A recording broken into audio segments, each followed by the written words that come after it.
YCP నుంచి బయటకొచ్చిన కీలక నేతలు ఎట్టకేలకు నోరు విప్పుతున్నారు.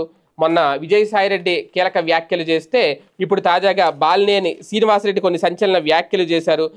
ఎందుకంటే ప్రస్తుతం ఆయన జనసేనలో చేరిన నేపథ్యంలో జనసేన ఆవిర్భావ దినోత్సవ వేదిక మీద జగన్మోహన్ రెడ్డి ఉద్దేశించి చాలా కీలక వ్యాఖ్యలు చేసిన ఏకైక వ్యక్తి బాలినేని శ్రీనివాస్ అని చెప్పాలి. మిగిలిన వాళ్ళు కూడా కొంతమంది వ్యాఖ్యలు చేశారు కానీ ఈ స్థాయిలో చేయలేదు. కాకపోతే ఈయన కొంచెం ఒక అడుగు ముందుకు వేసి జగన్ తన ఆస్తుల్ని మొత్తం సగం ఆస్తిని కాజేశాడు అంటూ కీలక వ్యాఖ్యలే చేశారు. ప్రధానంగా జగన్ చేసిన అన్యాయాలన్నీ త్వరలో చెబుతానని కూడా చెప్పుకొచ్చారు.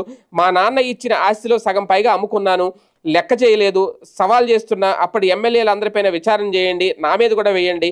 ఎవరు తప్పు చేశారో, కోట్లలో ఎవరు సంపాదించారో తేలుతుంది.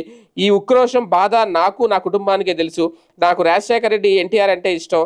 రాజకీయ భిక్ష పెట్టిన రాజశేఖర రెడ్డికి విధేయతతో మంత్రి పదవి 4 ఏళ్ల కాలంగా ఉండగానే వదిలేసి జగన్ వెంట నడిచి మంత్రి పదవి ఇచ్చి తీసేసినా సరే బాధపడలేదు.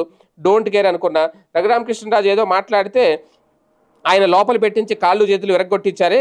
17 ఏళ్ళు ముఖ్యమంత్రిగా చేసిన చంద్రబాబు భార్య గురించి మాట్లాడితే వారికి బాధ కలగదా అంటూ జగన్ బాలినేని ప్రశ్నించారు. ఆ రోజు తాను అసెంబ్లీలో ఖండించానన్నారు ఆ విషయాన్ని.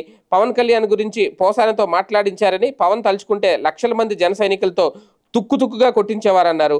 కుటుంబం గురించి అలా మాట్లాడినందుకే 9 నెలల తర్వాత అరెస్ట్ చేశారన్నారు. అదే తానైతే ప్రభుత్వం వచ్చిన మర్నాడే లాఠీలతో విరగ్గొట్టించి లోపల వేయించేవాడిని అని బాలినేని వ్యాఖ్యానించారు.